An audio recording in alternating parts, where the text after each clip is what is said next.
7h29, hora de destaque internacional aqui no Jornal da Manhã. Fabrício Naides, que mais cedo aqui conosco. Bom dia, Fabrício. Bom dia, Lívia.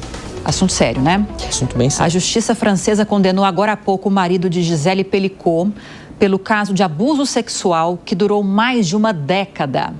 As atualizações o Fabrício traz agora pra gente. Qual foi a pena decidida pelo juiz, Fabrício? Pena máxima para Dominique Pelicot, Lívia, 20 anos de prisão em regime fechado. Ele só tem direito à redução de pena a partir do 13º ano de prisão.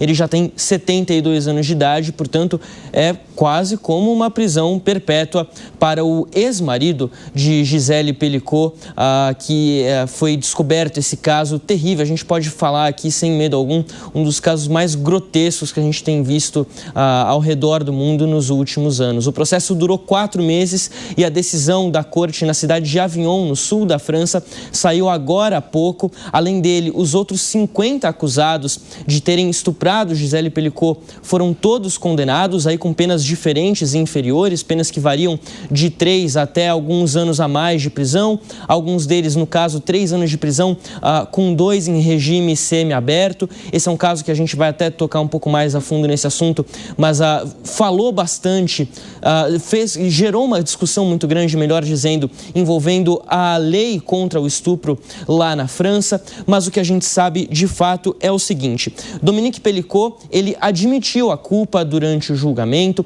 chegou a pedir desculpas à Gisele e à família, aos filhos, durante o julgamento, talvez ali numa tentativa de fazer a pena ser reduzida, mas isso não funcionou. Ele pegou pena máxima pelos 4 crimes que ele era acusado pela justiça francesa. O que acontece a partir de agora? O advogado de Dominique Pelicot estava falando na saída do tribunal agora há pouco, eu estava acompanhando essa movimentação, e ele disse que possivelmente vão apresentar uma apelação contra a decisão, possivelmente para tentar diminuir um pouco a pena ou deixá-la mais flexível, para tentar providenciar um regime semiaberto, possivelmente, algum tipo de relaxamento da pena que não seja essa pena máxima de 20 anos. O que a gente sabe também em relação a esse caso, que chamou muita atenção? Primeiro, a forma como ele foi descoberto.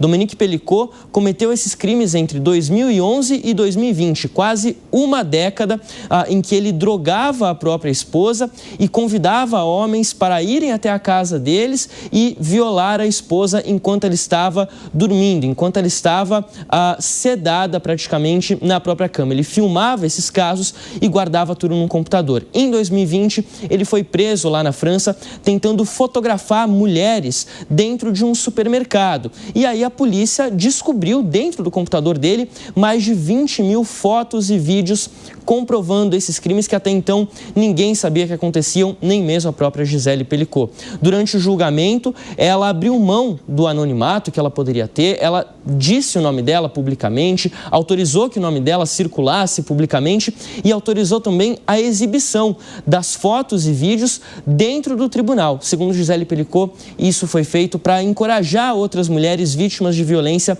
a falar sobre os seus casos, também a não terem medo de ir à justiça e buscar os seus direitos. Ao todo, 72 homens foram identificados, melhor dizendo, 72 homens estariam envolvidos neste crime, mas nem todos eles conseguiram ser identificados pela justiça francesa.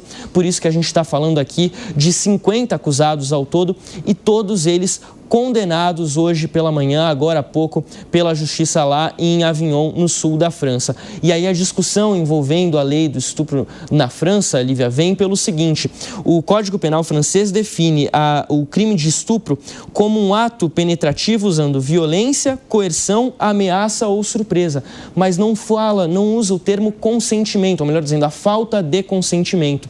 Os parlamentares franceses estão começando a conversar sobre isso, falar um pouco mais sobre esse assunto, para possivelmente mudar o Código Penal e acrescentar que um crime de estupro é um crime que não envolve o consentimento da vítima, sem necessariamente a gente estar falando aqui de violência. É algo tão óbvio, mas o caso é tão grave que é melhor registrar o óbvio na legislação, né? Fabrício volta daqui a pouco com mais destaques internacionais. Obrigada, Fabrício. Até a próxima.